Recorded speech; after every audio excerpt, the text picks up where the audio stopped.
We are grateful to our sponsors, Kelly Stafford with Stafford Tree Service and also Black Kow Cow Manure.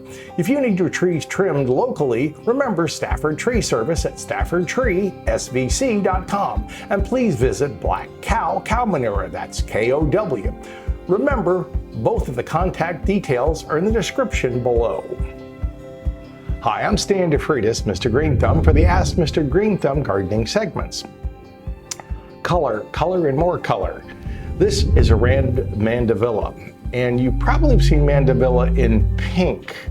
It's a plant that typically in the north area, it's used as an annual. It will not tolerate hard freezing conditions. Up north, most people would either dig it back up and store it inside for the winter season, and then try to replant it back during the spring, summer. The Mandevilla plant in warm zones can be left out year-round. It'll come back after a slight frost, but it doesn't like a hard frost. The Mandevilla we typically see is in pink. We see this one in a nice vibrant, I should say, red.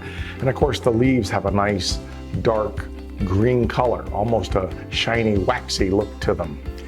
The plant is one that can vine.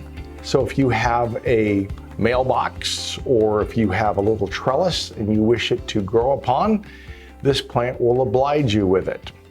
This is one of the beautiful plants that will bloom about 10 months a year.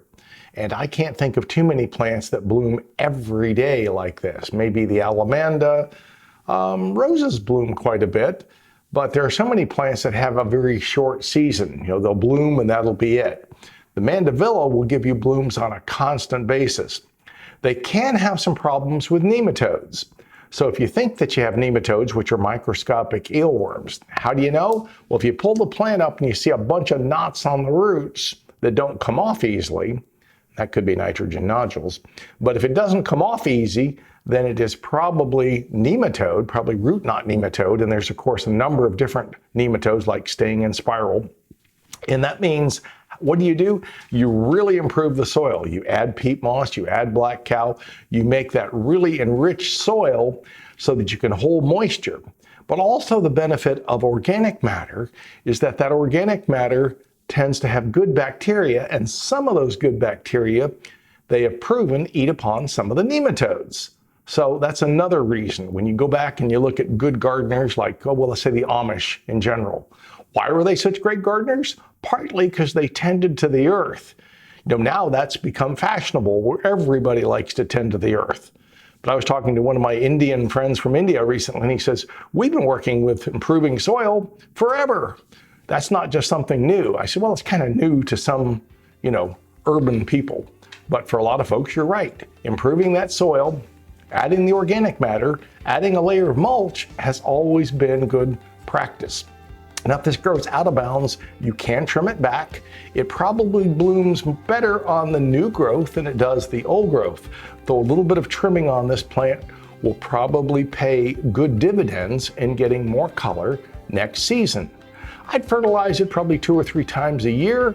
Good quality bloomer type fertilizer would be good on this since it does bloom so much. Improve the soil, that's important. Make sure it stays moist, not overly wet. Don't have it in the wettest part of the garden. We don't want to have it sitting in water because that will cause root rot problems. So if you're in doubt, plant on a little bit of a mound and you'll normally always do better. Think about having the Mandevilla in your landscape. Remember that new videos will be dropping on your favorite social media site every Saturday at 10 a.m. And if you like this video, please hit the subscribe button or hit the bell, whistle, whatever you wish to do, but make sure you subscribe. And once again, thanks for watching.